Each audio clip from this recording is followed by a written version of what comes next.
Hey everyone, it's Garland here at May Blossom Design, and I threw a juicer from start to finish. So I thought, why not show you guys the whole process? So yeah, let's get started. I've sped it up just a little bit so the video isn't quite as long, but yeah, let's get started.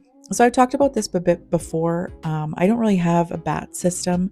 Well, I do, but I don't use it very often on my wheel. I don't have bat pins, so I attach a bat by um, basically flattening out a piece of clay and creating suction marks, and then that's how I attach my wooden bat. For anything, especially like this, that you can't really pull it off the wheel without wrecking it. Yeah, I don't use a bat system very often, but so anyway, then just like normal, you want a cone and you want a center and get it all good to go. And then once you have your piece centered, you just want to push it down to the circumference that you want and then open up your form. So you want to drill down all the way to the bat and open it up for the center for as big as you want the middle piece of your juicer. Then you just want to push down in the center of your piece and then start pulling up your walls. Because this is where all the pressure is on your juicer, I like to throw it with just a little bit thicker walls or keep the walls a little bit thicker because it's going to have an easier time when you go to cone in, just like you see here. You want to keep your walls nice and even, and you want to keep them a little bit thicker because, like I just mentioned about all the pressure that you're putting on this piece, you don't want super thick, but you want it nice and even all the way through so that your piece is fully functional and it will last. And another key tip is you want to pull, when you're trying to get your cone, you want to make sure that you're pulling all the way from the bottom all the way to the top, that you're using even pressure to get that cone at the top.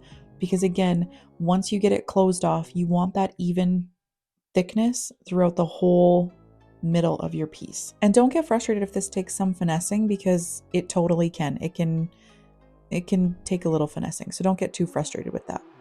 But once you get it closed off and it's nice and smooth and however you like it, then start pulling up your walls, start pulling up your outer walls. I like throwing with a little bit too much clay, just kind of as a buffer for myself. So as you can see here, I'm just cutting off the excess. But yeah, you pull your walls as high as you want to pull them.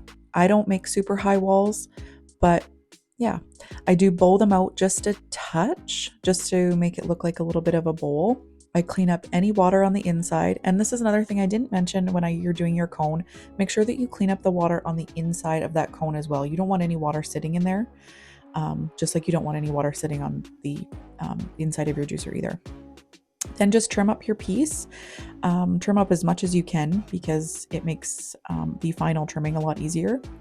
And then the final step when you're throwing is just to use a rib and really compress that middle piece, especially just to keep your walls nice and even. And then create a little pour spout.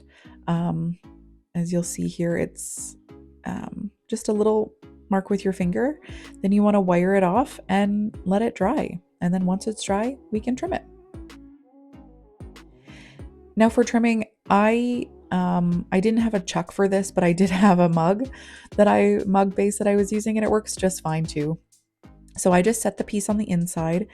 I leveled it out, and then I began trimming. These can be a little bit tricky to trim. I will be perfectly honest. They can be a hassle, especially if you weren't totally center. They can definitely be a hassle when you're going to trim. And you most definitely will want to keep your hand that you're not trimming with on your piece, because it will get out of hand very easily if you don't. But yeah, I don't trim too aggressively on this, only because it's difficult to trim.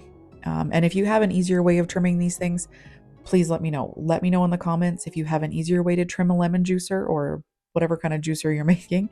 But if you have an easier way to trim it, please let me know, because I love making these, but I definitely struggle when it comes to trimming them because they can be a very large hassle. But yeah, I basically just clean up the inside cone. I clean up the base. I create not necessarily a little foot, but just a little bit, so that when it's a little thing around the edge, just so that when it's sitting, it looks a little bit elevated, I guess. But otherwise, I keep the trimming on these pieces quite simple. Like I mentioned when in the throwing portion, I do try to trim the sides as best I can so that I don't have to worry about it right now, because you did put that pour spout on, which can cause trouble, and I didn't want to really wreck the sides. So I like to trim that portion as best I can when I'm throwing, so that all I have to do for the outside is basically just sponge off any finger marks or anything like that that I may have put on there.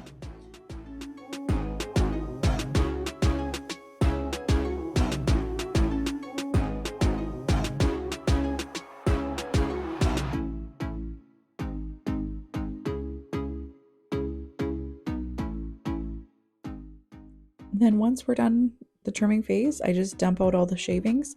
I sponge it out and give it a good clean. And then I move on to this step, which is trimming the grooves in the lemon juicer or orange juicer or whatever kind of juice you want to make. This is just a carving tool that I have. It works great. It's really thin on the one side, and it has just like a kind of like a wooden needle tool on the other end, I guess. But it works great. And it allows me to get nice straight carvings for each side or for each line or whatever you want. And yeah, you can just have fun with this. You can make as many lines as you want. I've seen people go around the outside instead of up and down. That might be another option for you. If you don't have one of these tools, you can definitely use a different tool when you're trimming, and you can go around the outside of your middle instead of up and down. And I think it would be just as functional.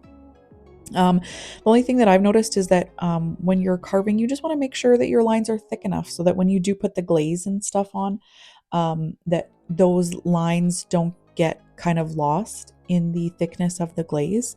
Because I've had that happen before, where if you don't carve your grooves wide enough, not necessarily thick enough, but wide enough, that you will lose some of that.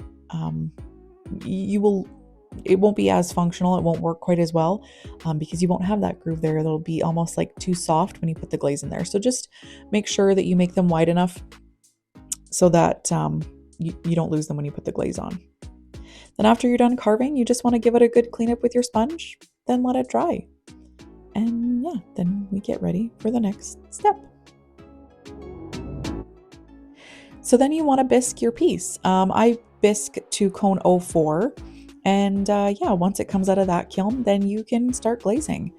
On this piece, I do use Amico's Snow, and I put 3 coats on.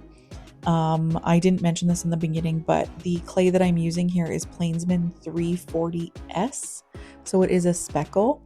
And I find that the Celadons do wondrous things on speckled clay because you can totally see all the speckles. You get all the color, but still you get the speckles of the clay. And I just think it looks really nice. And especially with this Amico Snow, it's beautiful on speckled clay.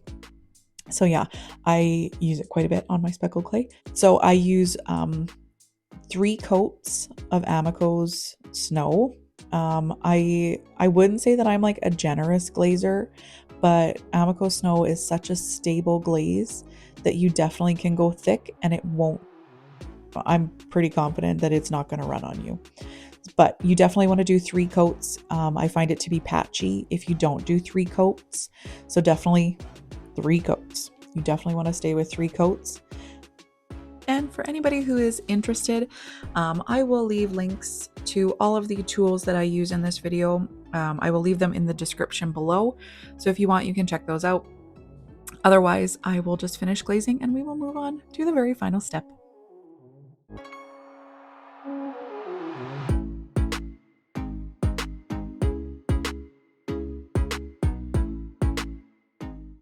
So I fired this piece to cone 5.5. I find that that's pretty much my sweet spot when it comes to my kiln. It gives me the best results for like 90% of my glazes that I use. So I stick with that. And I can put that firing schedule down in the description below. But yeah, so that is how our juicer looks when we pulled it out of the kiln. And like I said, Amico Snow just does wondrous things with speckled clay. So now you have a fully functioning juicer, and you can make yourself some delicious lemonade and enjoy the rest of your day. So thank you for watching. I hope you all have a wonderful day, and I will see everybody in the next video. Bye, guys.